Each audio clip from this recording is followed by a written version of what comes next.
Okay,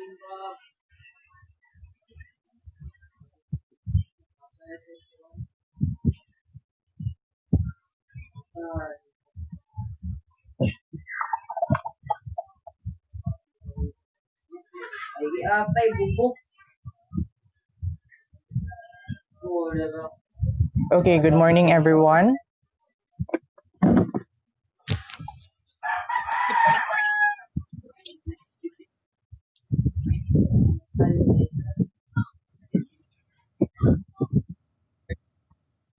Okay, so good morning, everyone. Um, Before we start with our discussions this morning, I would like to request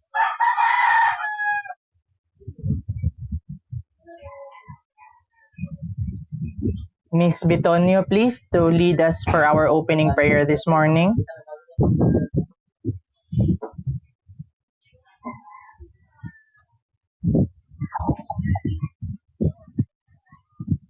Miss Bitonio, sige.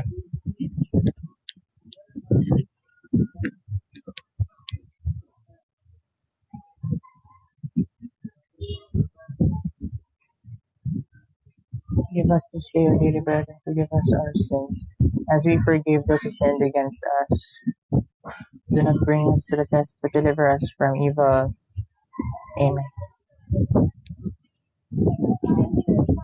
Thank you, Ms. Petonia. Good morning, everyone. No? Now, before we start with our discussions, I would just like to remind everyone na ang atuang assignments, ang atong duha ka assignments, no, week 1 activity and week 1 assessments are all due tomorrow.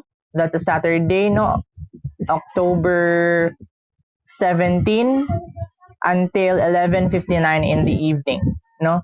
So far sa activity, naapay 70 students, no? Total na siya sa A, B, and C. Ang wala pa naka-comply, so napakadaghan. And then sa assessment, naapay 60 plus students ang wala naka-comply. Also, combined for all blocks, no, A, B, and C. Now, I would just like to remind everyone, no, of the deadline again. And the general instruction for your assignments is that tanan assignments nga akong gi-assign on the Google Classroom must be complied didto, no? But in any case nga natay ma-encounter or ma-experience na problems when accessing the Google Classroom, whether it be because wala tay internet connectivity or natay problems sa atong G Suite accounts, my solution for that is to first inform me of the difficulty or the problem that you have encountered para matagaan na to og sakto na kaning resolution ng inyong mga problema. And then if in cases nga dili gyud nato madala og comply nga to ang mga assignments dito sa Google Classroom, no, of course I will be giving you other options kung asa ninyo pwede i-comply or i-submit ang inyong mga assignments for the meantime until ma-resolve na to ang inyong pending issues sa Google Classroom. Okay? So, as of today, dili na ako pinpoint for sure kung pila na lang ka students ang wala pa naka-comply sa inyong block, no? Kaya nga to ang Google Classroom kay common man siya for blocks A, B, and C, no? So, kita personally, kamo personally, naaman mo i-control and monitoring siguro supposedly sa inyong mga assignments. So, if you see nga wala pa mo naka-comply, please comply on or before the deadline as much as possible.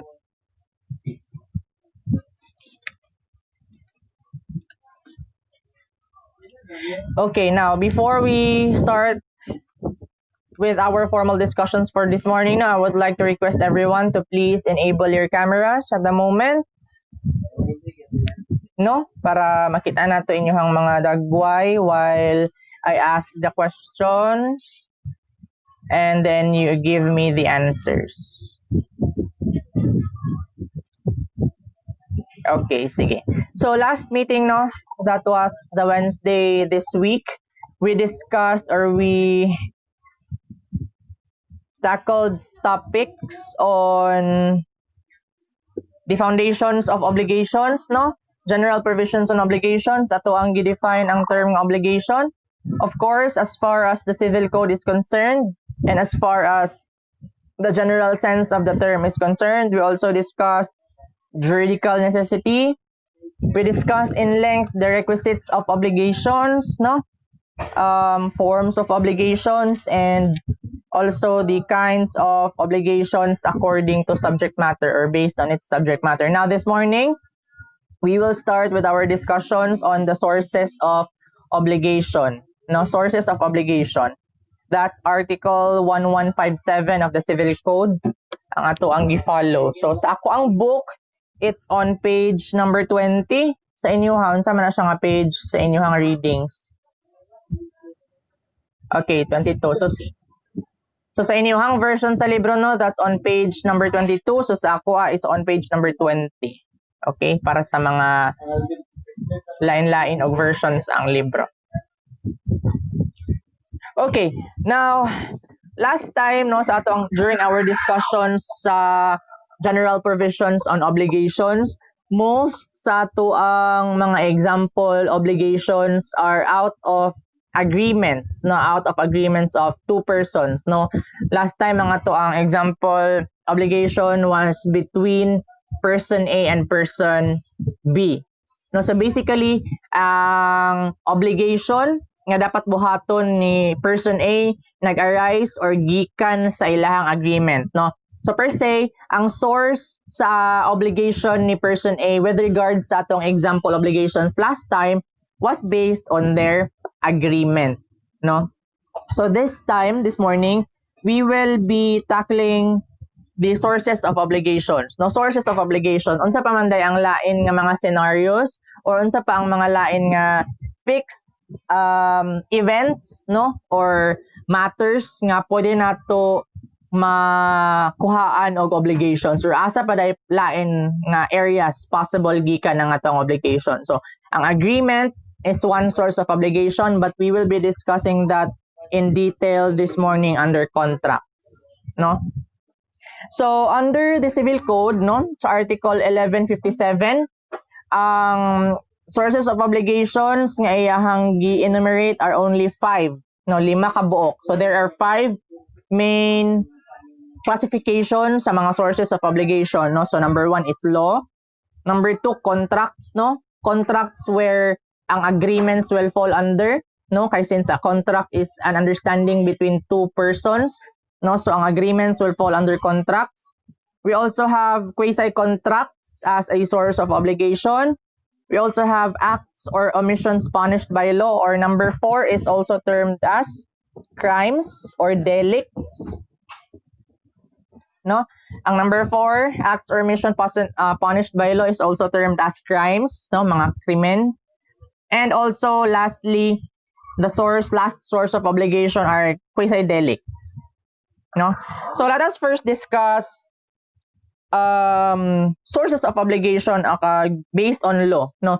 So this time, ang ato ang way of discussing will be 1157 and then mag-jump ta sa mga succeeding na mga articles, no. Like for example, ang first source of obligation is law.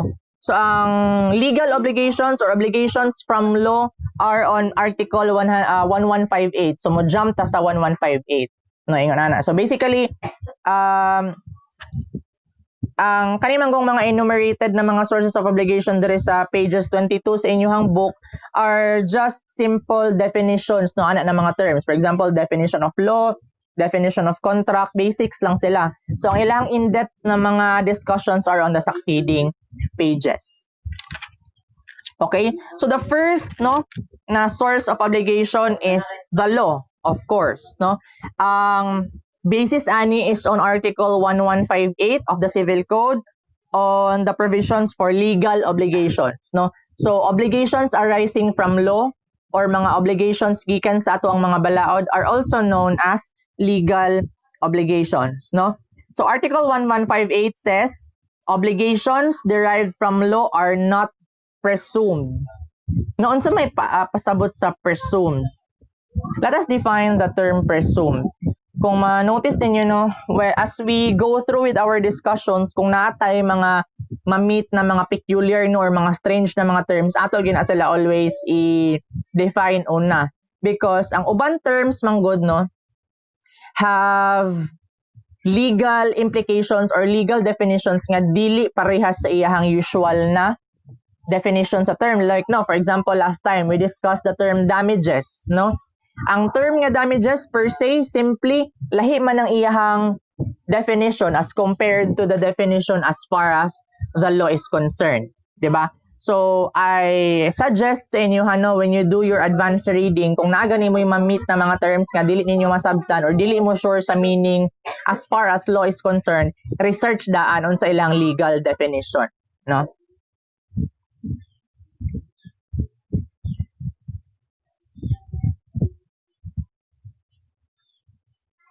So, again, Article 1158, no, states that obligations derived from law are not presumed. No, what do we mean by the term presumed?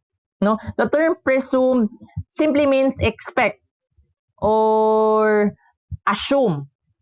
No, meaning ang mga obligations nga gikan sa mga legal provisions or gikan sa atong mga balaod, dili na sila assume because naa sila fixed na basis as far as the law is concerned, no?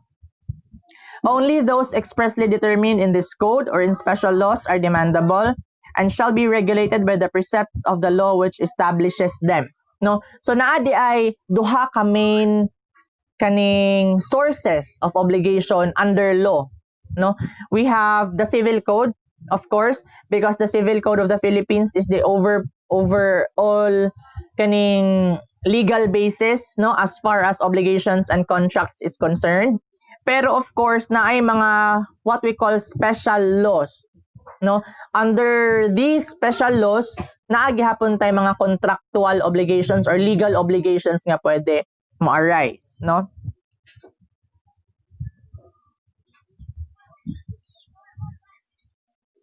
So again, legal obligations are not presumed because they are considered a burden upon the obligor. Kinsa ganining obligor? Again, si obligor is the debtor, di ba? Si passive subject, no? Kinsa ganining si passive subject or si debtor? Siya ang naay duty to fulfill or to perform the obligation. In simple terms, siya ang naay utang, no? Naay utang nga dapat buhaton, di ba? Si obligor. Obligor, debtor, or passive,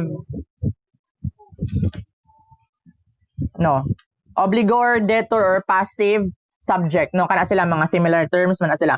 Again, legal obligations or obligations nga gikan sa operations of law, gikan sa civil code or sa mga special laws are not presumed because they are considered a burden of the obligor, no? Once ang usa ka obligation is bound or founded by a law, the civil code, or any special laws, automatic na siya nga ang burden is nasa obligor, no? Dili na siya i-assume nga naa dinha kay automatic na siya, fixed na siya nga obligations nga nasa obligor for a while, guys, ha.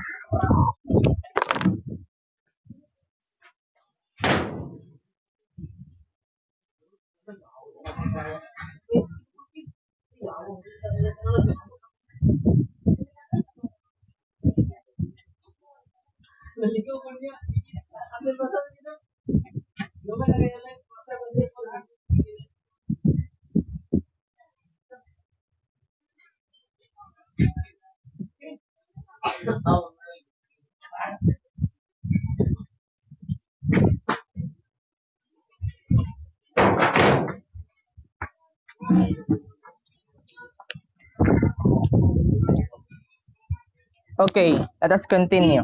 No, again, obligations arising from law or legal obligations are not presumed because automatically ang burden to perform or to fulfill the obligation is on the part of the obligor or the debtor or passive subject, no? So my first question is, no? First question na din ta for our oral recitations. Now, my first question is for Eugene. Eugene Bakot.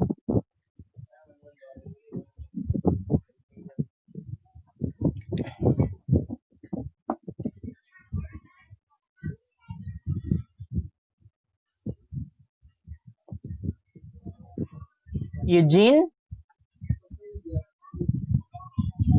Wala si Eugene. Okay, may I call on Kyle? Okay, that's okay, Eugene.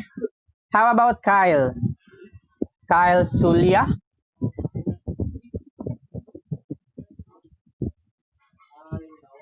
My first question is for you. No, the question is, when does a legal obligation become demandable, or kano sa man nato ma-consider nga demandable na or pwede na i-demand sa creditor ang obligations under the law?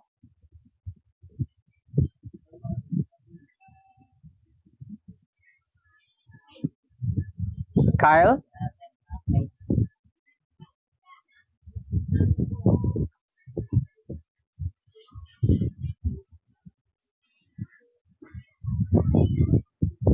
Okay. So kani si ano na question is a very important question, no? Kaya again, ang obligations na arising from law or legal obligations are not presumed. So kinahanglan kabalo ta for sure or for certain kung kano sa siya pwede i-demand, no? Kano sa pwede i-demand ni creditor ang fulfillment or ang performance sa obligation ni debtor under a specific law. Sige, Kyle. When does a legal obligation become demandable?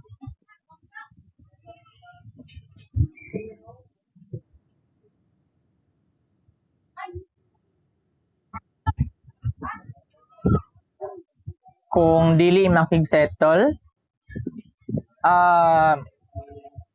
sige, go ahead.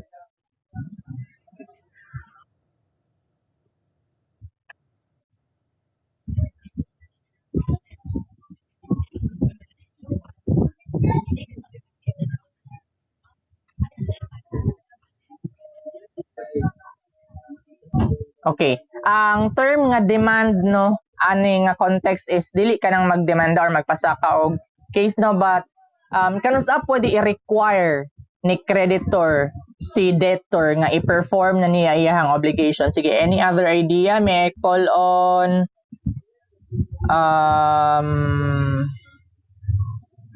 Luz? Isabel Peralta? Miss Peralta, please. Sige, the question is still the same. When does a legal obligation become demandable?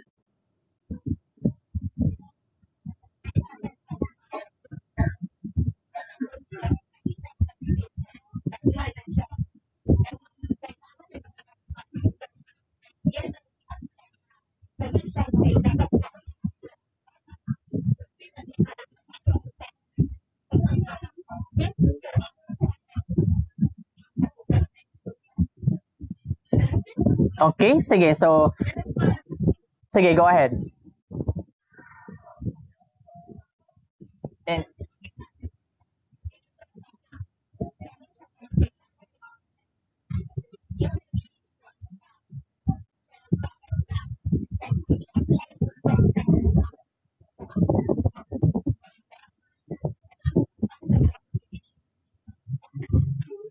okay, so you mean to say ang usa ka legal obligation pwede i-demand kung kanus gusto sa creditor. So in that case, ang kana siyang obligation is not based on law. Or unsa man? Sige.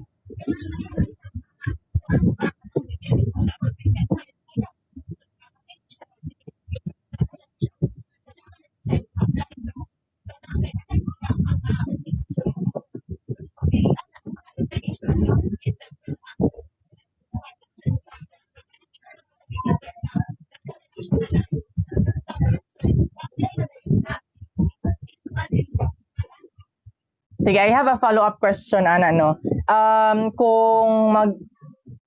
Kung based on the observation of the creditor demandable na siya na obligation, no? Akong question is, unsa man ang basis ni creditor to say nga demandable na siya?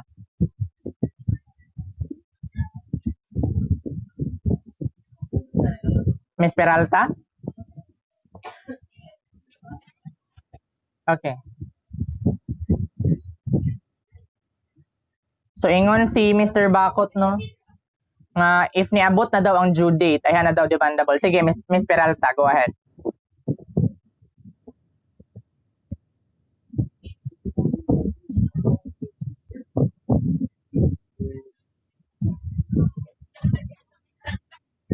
Okay, sige, I'll go back sa imo ha. May I call on Catrice? Catrice, please.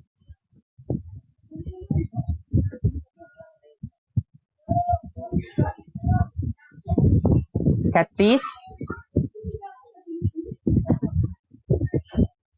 Is Catrice around? Sige. Same question, no, as ganina. When does a legal obligation become demandable?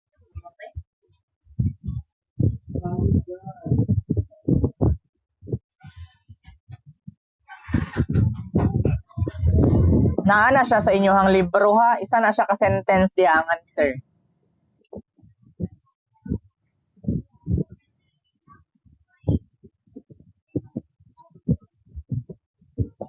Sige, Catrice.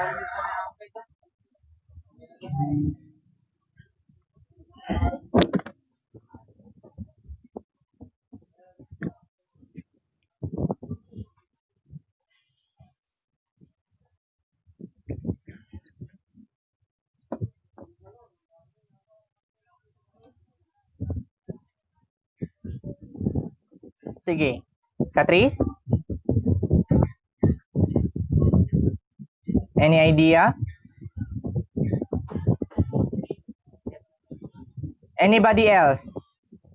How about... Sige, Miss Flores.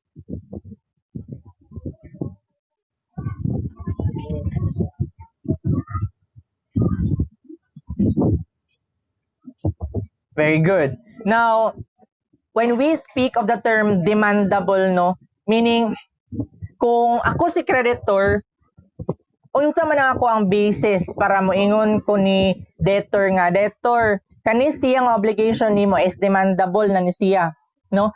Kanus ako makaingon na or unsa ako ang basis, no? Ingon si Ms. Flores, to be demandable, the legal obligation must be clearly set forth in the law.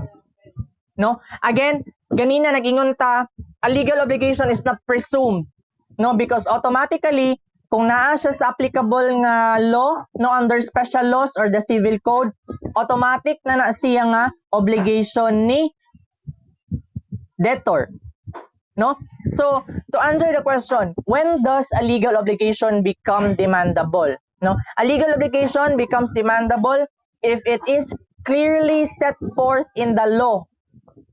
No, kung klaro siya giingon sa law nga once kani siya nga scenario mahitabo or kani siya nga condition mahitabo, automatically naay obligation nga mo arise or naay obligation nga mahitabo. Diba? Ang gibutang niya diri nga legal basis kay ang civil code again or any special laws.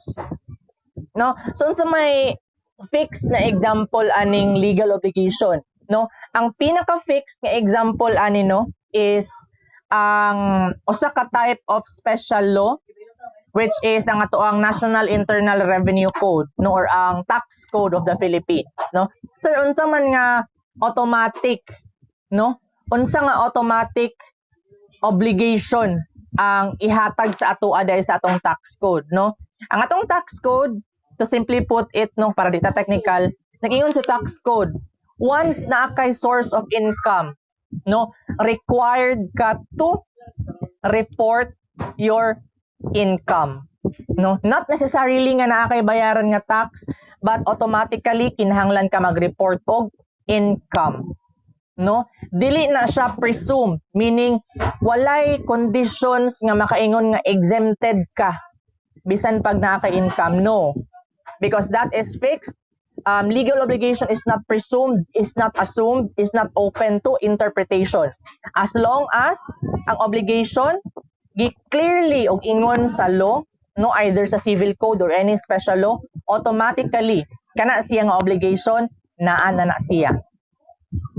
No, that's one of the very firm example. No, unsa pa may lain example? So napatay isa ka type of special law which is the revised penal code. The revised penal code of the Philippines. Unsa man yung revised penal code of the Philippines? Mao ni siya ang code, no, or ang special law within our country which gives punishments to criminal offenses, no? Kung naa kay crime nga nabuhat, diri na siya i-base kung unsa ang imuhang mga punishments nga makuha. Di ba? For example, one committed murder, no? Because under our revised penal code, automatic man nga ang murder is a criminal offense or a criminal activity, automatically naa dayon kay obligation nga dapat buhaton under revised penal code. Unsa man na siya ng mga obligation? Of course, to serve your time in jail, no, and pay damages, no, sa family sa imong gi-murder. No? That is, of course, if proven guilty beyond reasonable doubt. Diba? Kay evidence-based man gyud ang atong legal system as what we have discussed sa ato ang previous na mga discussions. Okay? Again, to sum it up, no? Legal obligations are not assumed or not presumed, no? Automatically, kung kana siya na obligation, gibutang clearly sa usa ka special law or sa ato ang Civil Code of the Philippines, automatically, kung nisulod ka na ng mga conditions na dayon kay obligation nga nahitabo. No? Sige. So that's on legal obligations, no? So the next source of law are the contracts, no? Mga kontrata, mga agreement, no?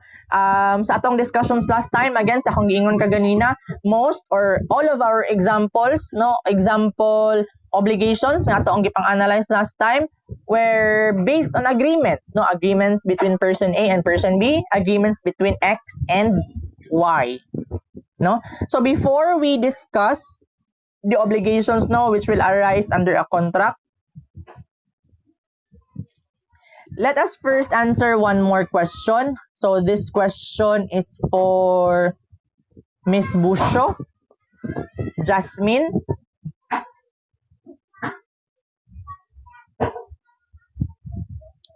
Jasmine. Sige, my question. Sige. So, how does the Civil Code define the term contract?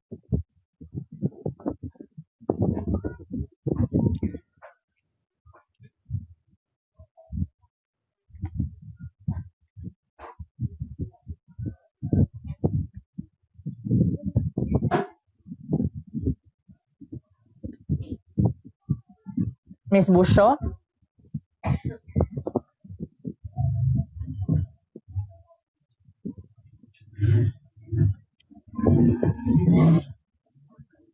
How does the Civil Code define the term contract?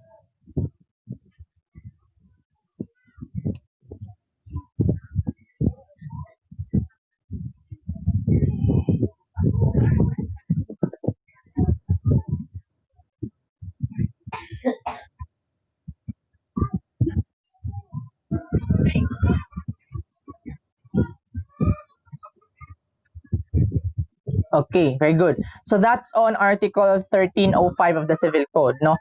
Again, in the Civil Code, the contract is a meeting of minds, no?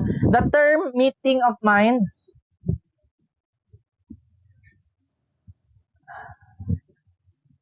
kindly, sige, thank you very much. Okay? So again, ingon sa Civil Code, no?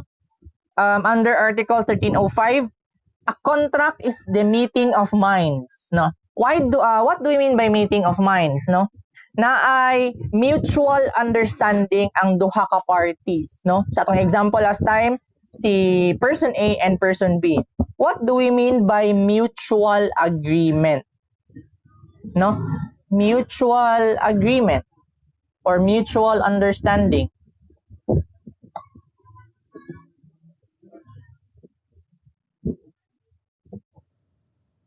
Yes, nagkasinabot, no? Okay. So the term mutual, no, meaning kamong duha parehas mo og understanding. Yes, naay agreement between the parties, the two parties, no. So that's what we mean by meeting of minds. Naay agreement or nagkasinabot silang duha in as much as kaning the contract is concerned, no. Again, it's a meeting of minds between two persons, no. Two persons always. No? Kinahanglan ba na ay third person or okay ra ba na ay third person? No. Always, ang agreement should only be between two parties. No? Whereby one binds himself, no, with respect to the other to give something or to render some service, no.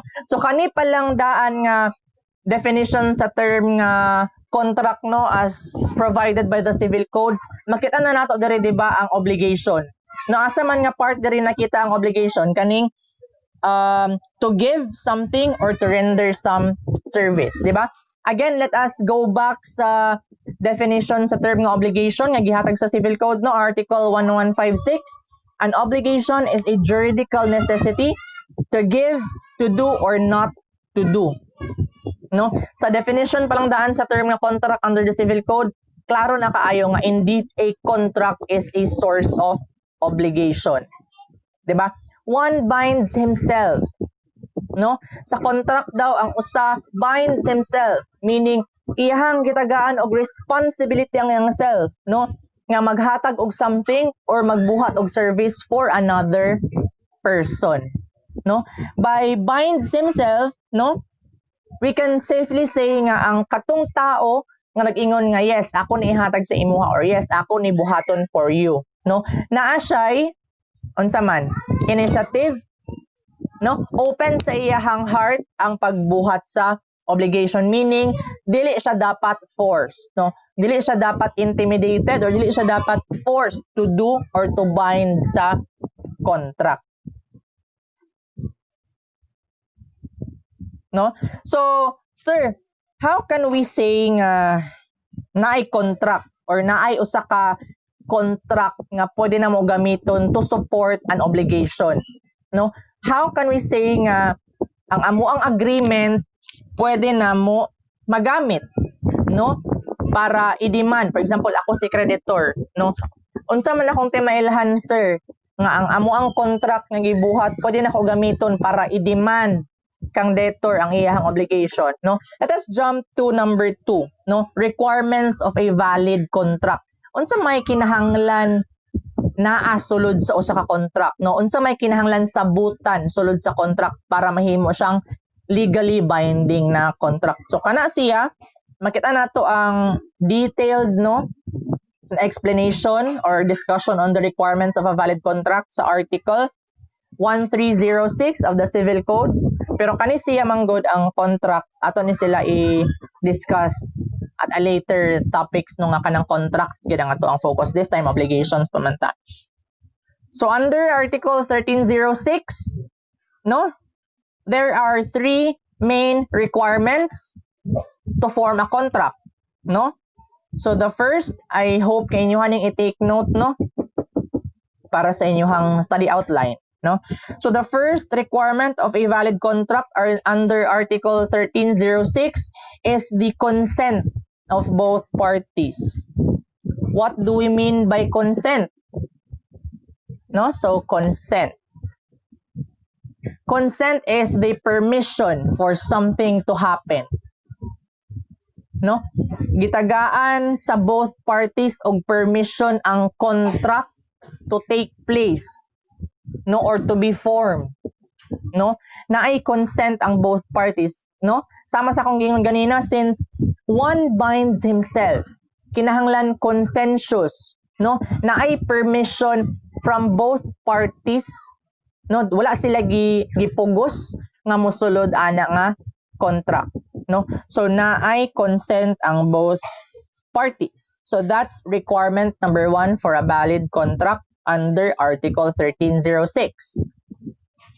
The second requirement, no, is that the object must be lawful or legal. No? Ang object sa contract, no, or ang ilahang kasabutan must be lawful or legal. No? Kung ato natanawon diri sa item number 2 sa page number 25 siguro sa inyong libro, no? A contract is valid if it is not contrary to law, morals, good customs, public order and public policy. Overall, kinahanglan para ma-consider as legal and valid ang usa ka contract, kinahanglan lawful or legal siya. So unsa may pasabot ana? Let us say for example, si person A and person B, no, nagkasinabot sila nga magtanom sila og marijuana, no, somewhere sa Philippines. And after nila matanom, kung ilahan na ma-harvest, magtunga sila sa halin. No? So mao na ang agreement between person A and person B. No? Ang atoang question is, no, is that contract valid? No, valid ba na siya nga contract? Kinsay maka-answer? Is the contract between person A and person B valid?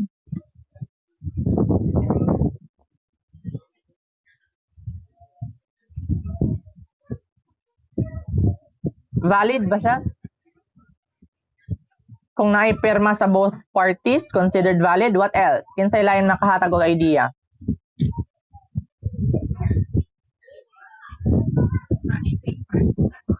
Kung naay actual nga papel, kung naay contract, naay actual nga gipang pirmahan nga mga papel, naay documentation. What else? Is the contract between person A and person B valid and legal? Kinsay makatubag? Kinsay naay lain answer di ay? Wala na? How? Dapat mutual ang nasa una-una. So sa ato bang example, mutual ba ilang agreement?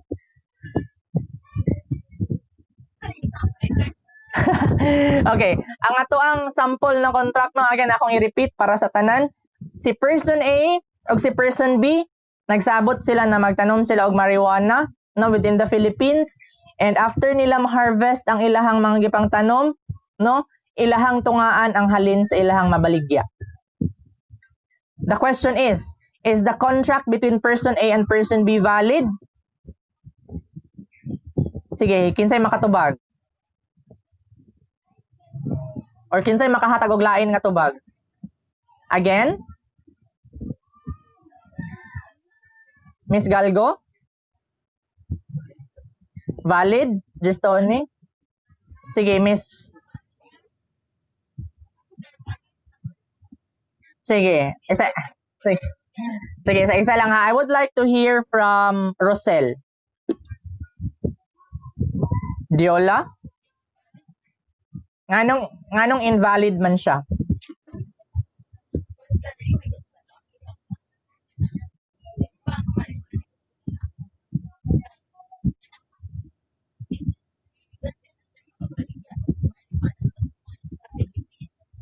Very illegal.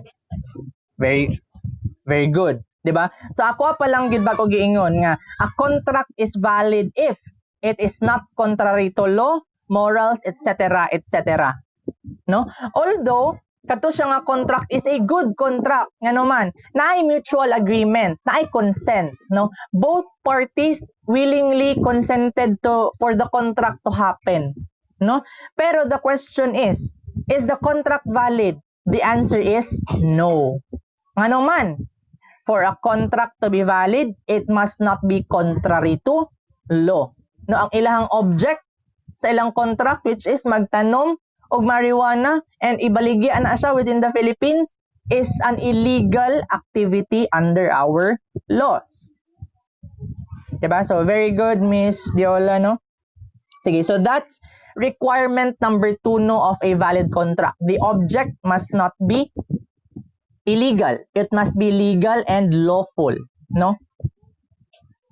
So the number 3, the last requirement for a valid contract is that the cause of the obligation must be established. Basically, kinahanglan ang source of the obligation must be established. In this case, kinahanglan na ay proper documentation of the contract or the agreement between both parties, no? But mind you, no,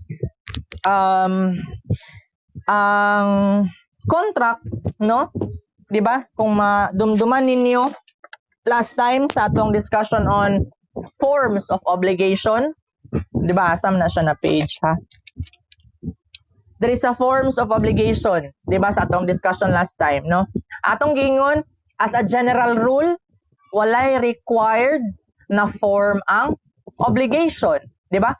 Pwede siya oral agreement between the parties, pwede pod written agreement between the parties, or partially written and partially orally agreed, no? So by contract, we not only mean kanang kontrata nga physically documented nga naay pirma, no? Kay technically speaking, ang contract is first and foremost a meeting of minds, no? As long as naay agreement, no, and as long as naay consent ang both parties, bahalag walay gisulat nga papel, walay gipirmahan nga papel, that is still considered a contract. Oral lang sad ang iyang form, no, dili siya written contract. So again, let us just refresh, no? Again, the 3 requirements of a valid contract under Article 1306 of the Civil Code. Number 1, dapat na i-consent ang both parties.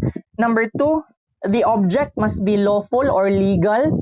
And number 3, the cause of obligation must be established. No, so muna sila ang tulong ka requirements for a contract to be valid.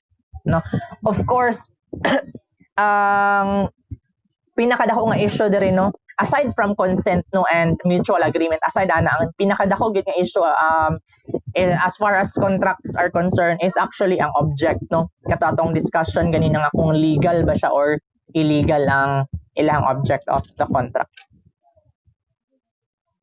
So consequently, no, kung ang inyuhang contract is invalid, no, or illegal, walay obligation nga mahitabo dinha, no? So walay mahitabo nga obligation, walay party nga naay duty to fulfill any obligation. Kaya again, no, since as far as the 2 parties is concerned, ang ilahang contract or ang ilahang agreement muna ilahang balaod, between lang sad sa ilaha duha, no, muna ilahang balaod nga dapat sundon ang ilahang contract, no?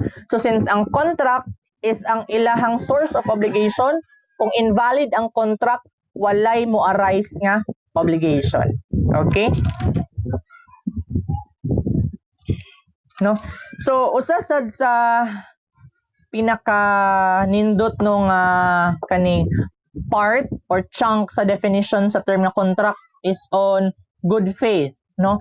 So sa Article 1159, obligations arising from contracts have the force of law between the contracting parties, no? Sa akong gingon ganina, as far as the 2 parties are concerned, ang kanailang agreement, kanailang contract, mauna ilahang balaod ka dapat nila sundon between sa ilahang duha, no? And should be complied with in good faith, no? Can someone simply discuss to the class unsay good faith? Sa gining good faith? May I call on Sige, dili ko manawag og student. Ginahan ko nga na ay mag-volunteer as tribute to answer explanation on good faith para willing. Sige. Akin sana. Lloyd? Sige, Lloyd. Kindly explain to the class what good faith is.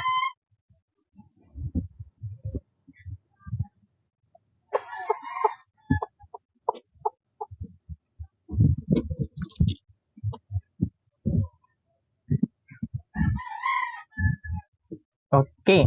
So muna siya ang pinaka-simple nung understanding but pinaka-correct na understanding nga pwede nato kuhaon as far as the term good faith is concerned, no? When we say we have to comply in good yes, we have to comply in good faith, no? It means we have to comply with sincerity, honesty, and fairness, no? So in this case, unsa man ang ato ang faculty nga dapat gamiton? Ang ato ang morals, no? Ang atong konsensya, no? As far as we are concerned, kani siya sakto. Yes, good motives, Miss Galgo, no, sakto, no? Compliance in good faith means compliance or performance in accordance with the stipulations or terms of the contract, no? Kinahanglan dili lang nato i-follow ang stipulations or ang agreements nato within the contract, but we have to follow it with sincerity and honesty, and also with fairness in mind, no? Sincerity and honesty must be observed to prevent one party from taking advantage or unfair advantage over the other, no? So kinahanglan walay party nga manlabaw over the other, no? Especially if one of the two parties of the contract, no, is academically challenged, meaning limited ang iyang understanding as far as the law is concerned, no? Gitake advantage sa usa ka party ang kamatuoran or ang fact nga walay alamag, no, ang other party. So that's not compliance in good faith. Bad faith na siya in that case, no? So for example, no, there is a example number 2, no, under the compliance in good faith. Ang ako ang pinaka-garanggit nga example aning compliance in good faith is kaning issue on involuntary servitude, no? Involuntary servitude, no? Meaning patrabaho ka against your will, your own will, your free will, no? Dire. An agreement whereby S will render domestic services gratuitously until his loan to be is paid is void as being contrary to law and morals. No, unsa pasabot sa gratuitously, no?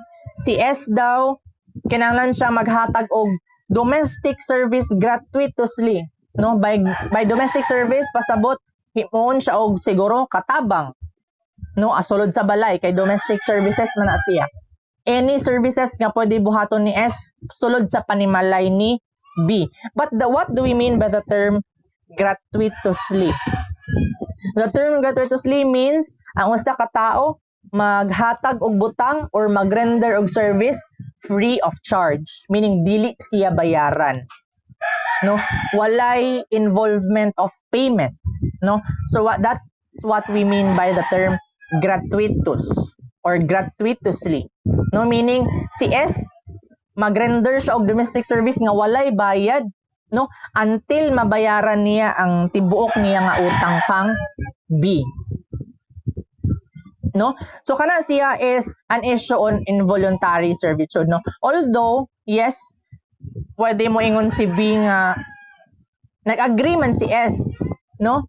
Nag-agree man si S nga motrabaho siya sa kuha para mabayaran niya iyang utang, no? Naa may consent from S, no? Even if that is the case, no, involuntary servitude is not allowed sa atong labor code, no? Again, a contract must not be contrary to law, morals, etc., etc., no? Kung makita nato diri, ang ilahang contract is a good contract, ngano man kay nag-consent man sila duha, na sila mutual agreement, pero again ang ilang object is contrary to law and contrary to morals pud siya actually, no? Kay kinsa may kaning ganahan magdawat og serbisyo nga dili nimo bayaran imuhang gisugo, diba? That's contrary both to law and morals, no? So kana siya, no, although naay agreement, naay consent ang both parties, no, pero gitake advantage ni B, no, ang fact nga naay utang si S sa iyaha, no? So B is entering into the contract with S in bad faith, no? Ngano man wala man siya nahimong fair as far as S is concerned. Kaya again, gitake advantage ni ang kamatuoran nga naay utang si S sa iya ha. No? So that's not compliance in good faith. Again, when we speak about good faith, tulo ka kaning requisites no or ingredients, important ingredients ang dapat ato timan-an. Dapat sincere, honest, and fair no between both parties, ang contract or even ang obligation itself. No? So, ato nga case, ganyan na katong involuntary servitude ni S kang B, no? Although na sila contract, pero invalid ilang contract, no? So, pwede to dili sundon ni S. Dili pwede i-follow up. Pwede nga dili i-follow ni S ang ilahang contract. Again, because the contract is invalid, meaning, kung invalid ang contract, wala po'y obligations nga dapat mahitabo. Okay? So that's on compliance in good faith, no? Under contractual obligations or obligations arising from contracts. No? Sige. Do you have questions so far? Pangutana para sa inyong peace of mind and para sa inyong mga study outline.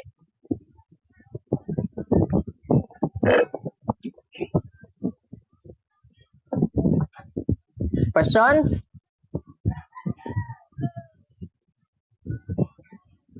Wala questions? Okay. If you do not have questions, no, let us take 5 minutes of break. And then if you have questions na ayaw pa ninyo na realize, address them to me after our 5 minutes break, okay?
Okay, let us continue with our discussions. Balik na mo sa inyong mga cameras, please. Thank you. Okay, now let us move forward to our discussions on quasi-contractual obligations or obligations arising from quasi-contracts. Now, on Article 1160 of the Civil Code.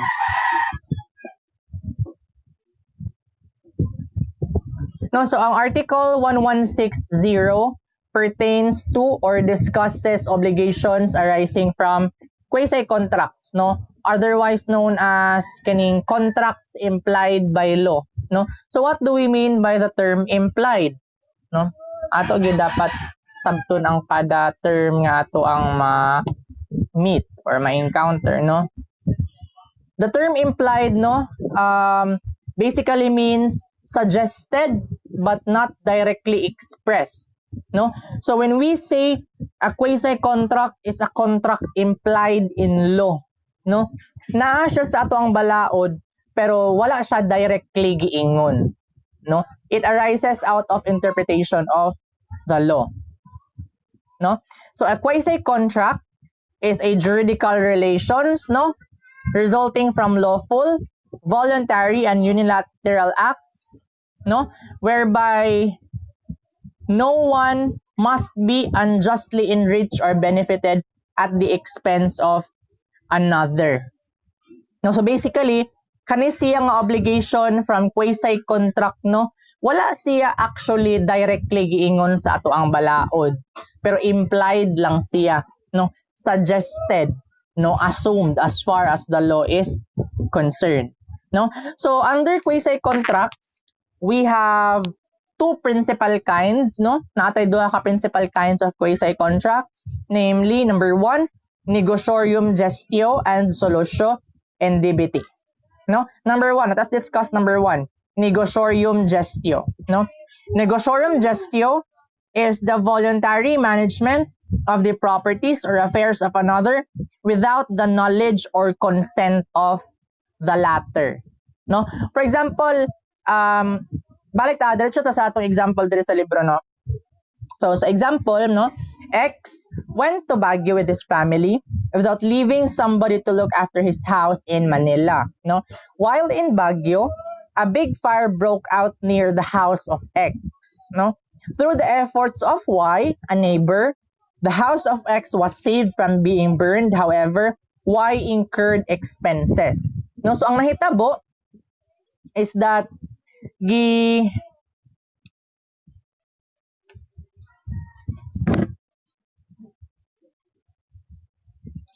gi-manage, no, ni Y, no, or gi-save ni Y from being burned down ang house ni X. Pero si X wala siya kahibalo nga mao na ang gibuhat ni Y. No? Although wala kabalo si X, no, pero ang actions ni Y are legal, no? Lawful, voluntary and unilateral acts. No? Ang acts ni Y are unilateral. What do you mean by unilateral? Siya lang nakahibalo nga iyahan ang gibuhat. Si X wala siya previous knowledge or walay warning nga nagdawat si X nga X ako ning buhaton sa imong balay para dili siya maapil og kasunog, no? Again, ang gibuhat ni Y is a lawful but voluntary and unilateral act. No? So in this case, X has the obligation to reimburse Y for said expenses, although he did not actually give his consent to the act of Y in saving his house on the principle of quasi-contract. No? Mura sila nagbuhat og contract, pero wala dili siya actually contract. Ngano man, unsa may nawala, no? Ganina nag-discuss ta ganina og requirements of a valid contract. No, first and foremost, ang pinakaunang requirements of a valid contract is consent, no, of both parties. There is atong example this morning, no, ang contract wala siya nahitabo in the first place. Ngano man, ang usa ka party wala naghatag sa iyahang voluntary consent. No, wala siya nag-ingon nga sige Miss Y, buhatan na para ma-save ako ang balay. No, ayan na siya nahitabo, ayan na siya na-inform sa actions after the fact nga nabuhat na siya ni Y. Okay, that is why it is called a quasi-contract. It is like a contract pero naa siya'y kulang nga usa ka element para ma-consider siya as a valid contract. In this case, ang wala nga element is the element of consent. No? So under the principle or the idea of quasi-contracts, although si X wala niya gihatagan og consent, wala niya gihatagan og permission si Y to do the act, no? Pero naka-benefit man si X out of the actions of Y. No, naa siya nadawat nga benefit. Unsa man nadawat nga benefit ni X? Na save ang iyahang balay from being burned down. No, mao na siya ang benefit nga nadawat ni X. No? So under the principle of quasi-contracts, no one should be unjustly enriched or benefited at the expense of another. Wala daw makadawat og benefits, no? Nga ang usa ka party siya ang nagbaguod sa mga expenses. No? So that's the idea behind quasi-contracts, specifically negotiorium gestio. No, that's negotiorium gestio. Gi-manage nimo ang affairs, no, or properties sa usa ka tawo nga wala siya kahibalo or wala kagitagaan niya og consent, no, as long as, no, ang act nga gibuhat sa usa ka tawo, in this case ang act nga gibuhat ni Y naka-result og benefit for X, no.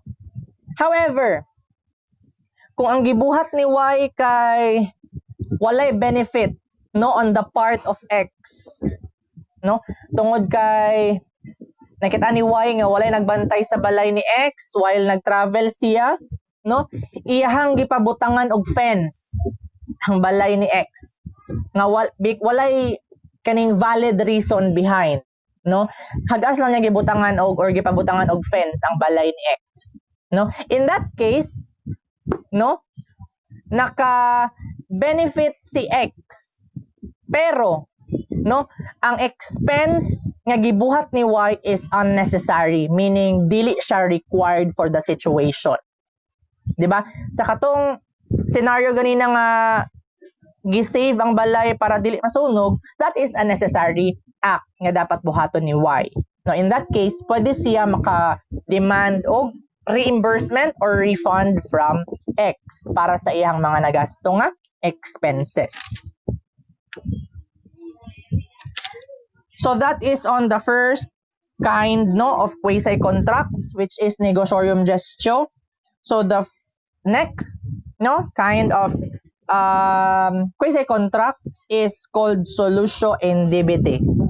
No, what do we mean by solutio indebiti? No, solutio indebiti is the juridical relations in which is created when something is received, no, naa kay nadawat although wala kay right nga madawat na siya, no. Let us cite some examples, no.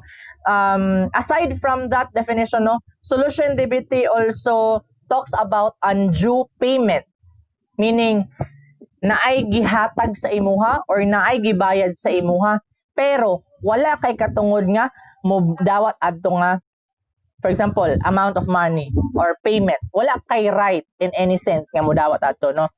So undue payment, the juridical relation arises when a thing is received without any right. No, again, naa kay nadawat although wala kay right to receive such a thing. Or a thing is delivered by mistake, meaning naay niabot sa imuha pero by mistake to siya nga nahatag sa imuha. Supposedly para to sa mga tao nga nasa pikas nga or sa sunod nga balay, no. Again, naay undue payment or a thing is received without any right of receiving the thing or a thing is delivered by mistake. So muna siya ang duha ka underlying ideas behind solutio indebiti, no. So examples diri, no, D owes C 1,000 pesos, no. So si D daw naay utang kang C nga 1,000, no. If D paid T believing that T was the authorized to receive the payment for C, the obligation to return on the part of T arises. Now, for example, again, si D naa siya utang kang C nga kwarta, no. Pero si T, another person, dili party sa contract or sa agreement, siya ang nagdawat sa payment, no.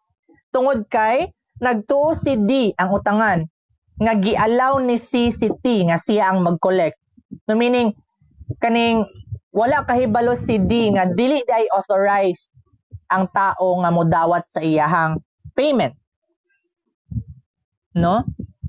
So on the part of T, no, katong nagdawat nga dili dapat mag-collect sa bayad, naa siya'y obligation nga ibalik kang D ang kwarta or ihatag kang C ang payment, no. Unsa may basis under the principle of solutio indebiti. Ano man, si T nagdawat siya sa kwarta, no, although wala siya katungod nga modawat sa payment for the utang, no. Nagets ba nato or libog? Sige, pangutana sa so far. Okay, sige. Medyo libog yun siya ba? Sige. Para dili talibog, no. Sige, para masayon. Ang involved nga people are ikaw, imong mama ug imong papa, no.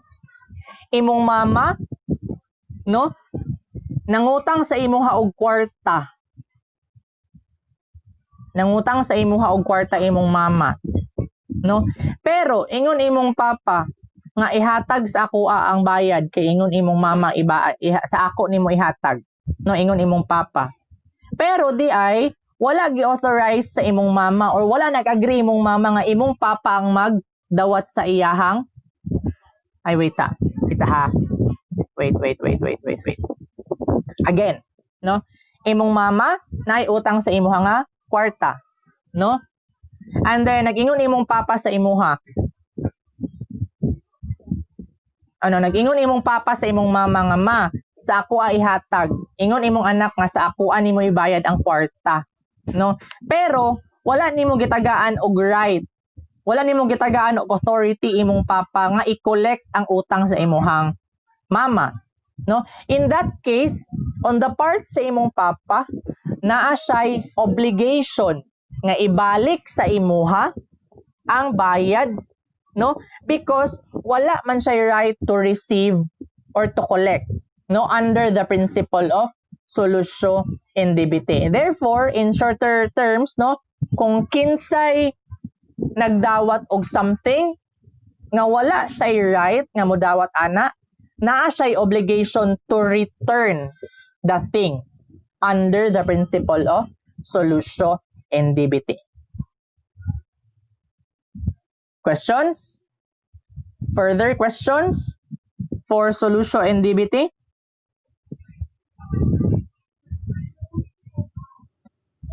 Sabta na? Okay na? Sure? So, masakto na nato buhat atong study outline. For, yes, questions.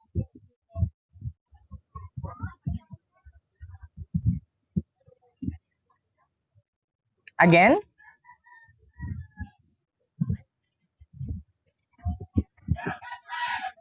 Wala tayo gi-discuss na elements of quasi-contracts. Kuan lang, kinds of quasi-contracts. Ang katong una ganina, ang katong negotiorium gestio, no, nga kadtong bayaran nimo ang tao, no, nga naay na spend for your benefit, no, negotiorium gestio. And the next kind is kaning atong gi-discuss karon, ang solusyo indebite, na kung naa kay nadawat, although wala kay right to receive the thing, naa kay obligation to return the thing received, no, under solusyo indebite. So kana sila duha are both are both conditions or scenarios which will fall under quasi-contractual obligations, no. Again, ato lang i-refresh, no, what is a quasi-contract? A quasi-contract is an almost contract or mura siyag contract. Pero nganong dili siya contract? Naay usa ka element, no, nga wala niya na meet. In this case, no, sa atong mga examples ganina, walay consent sa usa sa parties, no. Usually ang lacking gyud, no, in between, kung ato i-compare ang contract o quasi-contract, usually ang difference gyud nila is on the consent of one of the parties, no, usually. Pero dili siya always, usually lang. Mo lang na siya ang most often scenarios nga pwede mahitabo under a quasi-contract. Questions so far for quasi-contracts, negotiorium gestio, and solusyo indebite?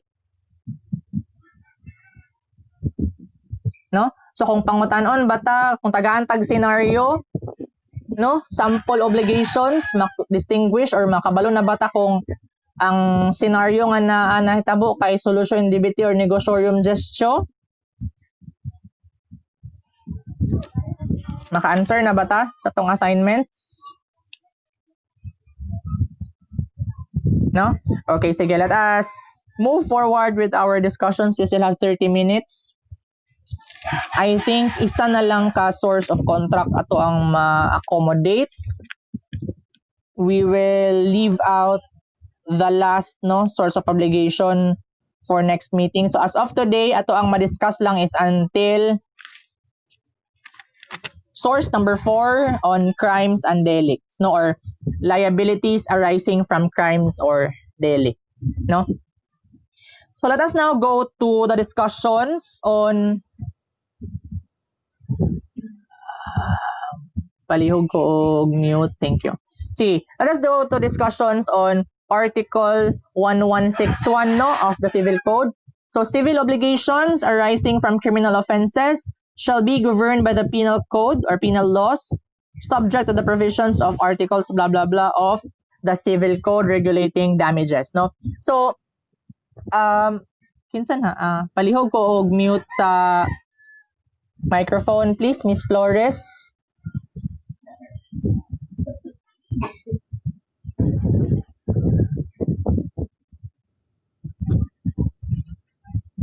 Miss Flores, palihog ko og mute sa imong microphone, please. Thank you. Okay, sige. Now, generally, no, ang ato ang discussions will involve criminal offenses, no? Criminal acts.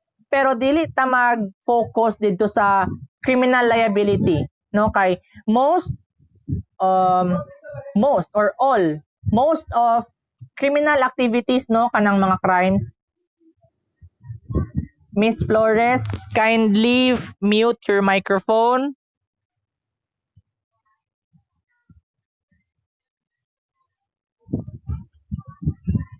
Okay.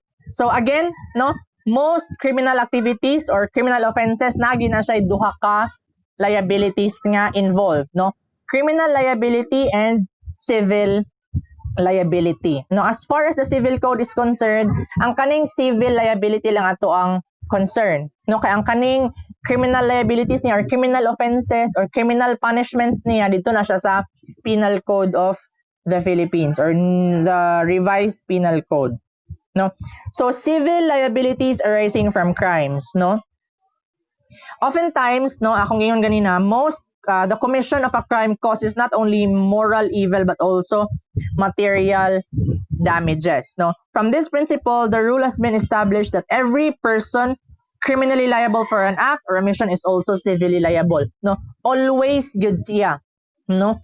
Kung naa kay makommit nga crime, no, kung naa kay makommit nga crime, duha gid imuhang punishments nga dawaton.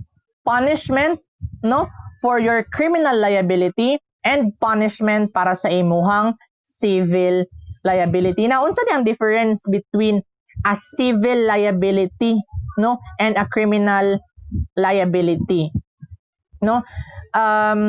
Let us discuss the differences between civil liability and criminal liability. So, when we say criminal liability, no, sa practical nga sense, kung ato ang tan-awon ang mga kaso, no, ang imuhang kalaban ana is ang government, no, ang state, no. That is why kung basahan og kaso ang usa ka tawo nga nagbuhat og krimen, ang title is, no, ang opening statement is People of the Philippines versus Person A. No, mao na siya ang distinguishment or distinction sa criminal nga act, no. People of the Philippines imong kontra or the state, no. Whereas sa civil offense or sa civil liability, ang imuhang kalaban is a private individual, no. Person A versus person B, no, or person A versus corporation, blah blah blah. Ingon ana. Muna siya ang civil liability. So therefore, ang criminal liability nimo is a public concern of the public. Tanan tao ang concern, no, because you are posing threat against the public. Whereas ang imong civil liability, ang imuhang kontra is a specific person, no, whether it be a natural person or a juridical person.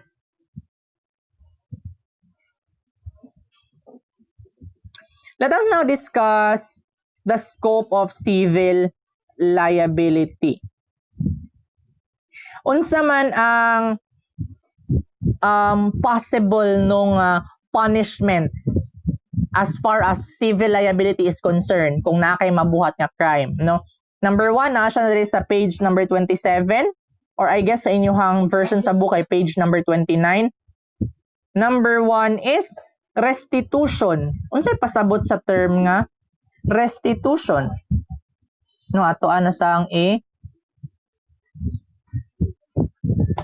Define ang legal term nga restitution. No? The term restitution means the restoration of something lost or stolen to its proper owner, no? Or recompensation of injury or loss, or the restoration of something to its original state. No?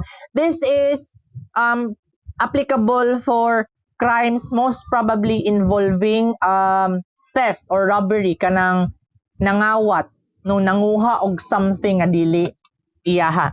So when we say restitution, kinahanglan nimo ibalik ang butang nga nakuha sa sakto nga tag-iya, no? Or if na kay na damage nga something, kinahanglan nimong balik sa iyahang original nga state. No? That's restitution. Ibalik nimo sa original state before nahitabo ang crime. No? Kani gid siya ang number 1 restitution.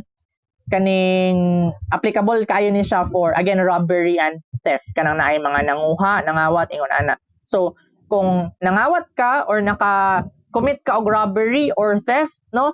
Ang first nimo nga scope or liability is restitution. Kinahanglan ibalik nimo ang imuhang gikuha nga mga butang. The next, no, civil liability under a criminal offense is reparation for the damage caused, no? By the term reparation, unsay pasabot sa term nga reparation, no? Let us define the term reparation. No, the term reparation is the act or the action of repairing something, no, or making amends for a wrong one has done by paying money or otherwise, no? Dinhi sa reparation, dili lang ang actual act, no, sa pag-repair sa physical damage nga nahitabo, but it may also include payment of the monetary value of the thing damaged, no? Sama ra na sa kanang, for example, ang nahitabo kay collision of cars, meaning na ay mga nagbinanggaay nga cars, no? Ang ilahang first na obligation towards each other is of course ang reparation, no? I-repair nila ang mga naguba sa each other's car, no? Or bayaran nila ang equivalent nga damage nga nahitabo, no? And the last possible civil liability nga pwede nimo madawat as punishment, no, kung makakommit ka og crime is of course indemnification of consequential damages, no? Again, there is a number 2, ang ato ang gisgutan ganina is ang term nga damage cost, no? There is a indemnification kay damages, di ba? Ato ana siyang gi-discuss and gi-compare ang duha ka terms last time. When we speak about damage, it talks about the kaning physical injury or physical defect nga nahitabo para sa usa ka butang, no? While ang damages is the kaning moral, no, or physical, the monetary equivalent of the moral or physical or psychological damages ka na experience sa usa ka tao, no? So kung because of a criminal act, for example, gi-attempt ka og patay or gi-attempt ka og murder, no, na naka-experience ka attempted murder, no?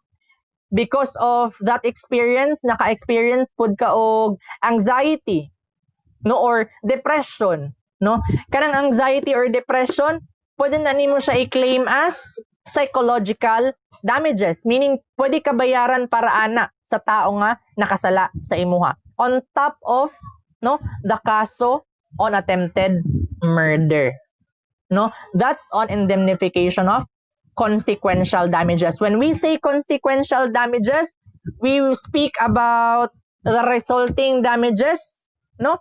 Ang damages as a result of the criminal act nga gibuhat sa imuha. No, sa atong example ganina ang attempted murder, of course, ang resulting damages ana is on your psychological well-being, no? Mataranta ka always, maparanoid ka or ma-depressed ka to some extent, no? Mo na siya ang pasabot sa consequential damages.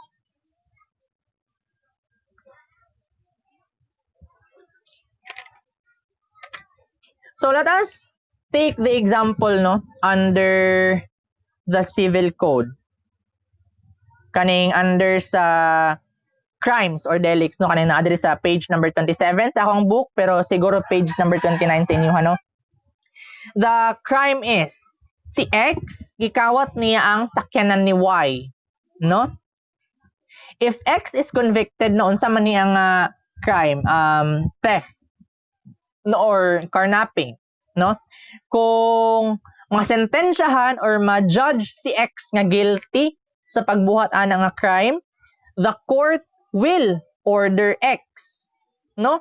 For example, nagpasaka og kaso si Y tungod kay gikawat ni X iyang sakyanan no. Kung makit-an nga guilty si X na ay tulo ka butang nga dapat buhaton si X no under the punishment. Number 1, ibalik niya dapat ang sakyanan nga iyang gikawat kang Y no. That's on number 1, restitution. Ibalik nimo ang butang nga imuhang gikuha no. Pero in the case nga dili mabalik ni X physically ang sakyanan nga naman because nawala ay gikawat pud sa lain ang iyang gikawat nga sakyanan or na damage or iyahan ang gibaligya no, it is impossible for X to physically return the thing nga iyang gikawat no. Unsa may pwede niya buhaton or unsa dapat niya buhaton? Bayaran niya ang monetary value sa iyang gikawat nga sakyanan. Restitution gihapon na siya. Ibalik nimo ang thing or ibalik nimo ang monetary value sa imong gikawat nga sakyanan no. Ang number 2 nga dapat buhaton ni X tungod sa iyahang pagpangawat sa sakyanan, to pay for any damage caused to the car no. In case nga yes nabalik ni X physically ang iyang gikawat nga sakyanan pero naanay mga damage ang sakyanan no, kinahanglan ipa-repair ni X ang sakyanan ay niya ibalik no. Number 2 man na siya, reparation for physical damages. Kinahanglan niya ipa-repair ang sakyanan nga iyahang gikawat nga naguba no. And of course on top ana number 3, to pay such other damages suffered by Y as a consequence of the crime no. Unsa may na-experience di ay ni Y as a result of katong pagkawat no. Gikawat ni X ang sakyanan ni Y, unsa may na-experience ni Y no.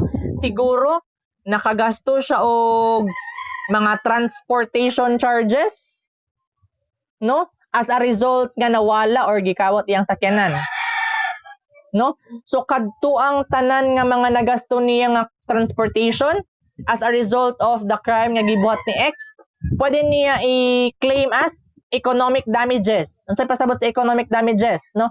Nakagasto siya and unnecessary, meaning pwede nga wala niya na gigasto kung wala lang gikawat ni X ang iyahang sakyanan no. So muna siyang number 3 no, indemnification for consequential damages no. Again, kung naa kay makomit nga crime, always tulo ang imuhang dapat buhaton no. If in case ma-found guilty ka sa imong crime, number 1, restitution or ibalik nimo ang butang physically or ibalik nimo ang monetary value sa butang nga imong gikawat. Number 2, reparation for physical damages. I-repair nimo ang physical damages nga na-experience sa butang. And number 3, indemnification for consequential damages. Bayaran nimo ang damages nga na-experience or na-suffer sa imuhang nasalaan nga tao. No? That's on crimes or delicts. Hapit naman dahil tamahuman. Sige, do you have questions so far? Questions regarding the first 4 sources of obligations: law, contracts, quasi-contracts, and crimes or delicts. Sige, pangutana mo daan para masakto ninyo buhat ang inyong study outline.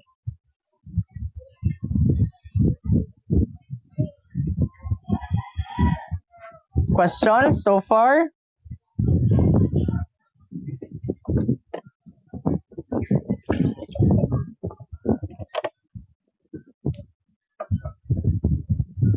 questions? Sige, tagaan na sa mong time. Yes? Sige, tagaan na sa mong time no, to think of questions regarding our discussions this morning or regarding sa ato ang mga pending assignments, no? And let us come back after 5 minutes, no? Mag-break sa takadali for a while.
Sige, do you have questions so far?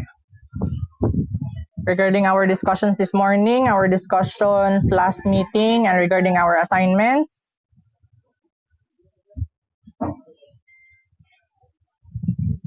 Questions? Walay questions? No, again, our kanisiya na discussions nato this morning is on the YouTube account nga akong gihatag sa inyohan. Of course, after our discussions this morning, ako ni siyang i-send ang link sa ato ang group chat para ma-access ninyo, no? Again, napa ba sa inyo na ay problem regarding your G Suite accounts?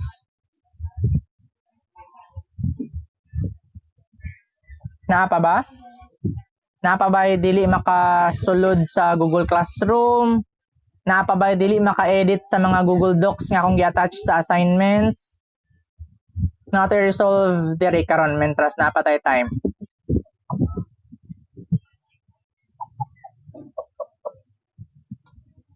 Wala na? Okay, so if you have no more questions, yes.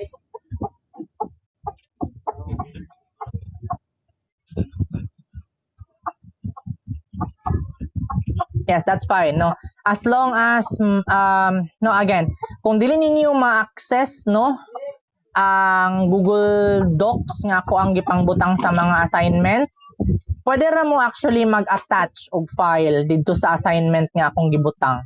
No, ma-access ra gihapon ako na siya. Either another document file or PDF file or even pictures, any attachments basta kana inyong assignments, yung answer sa assignments. Okay? So, okay, do you have some more questions?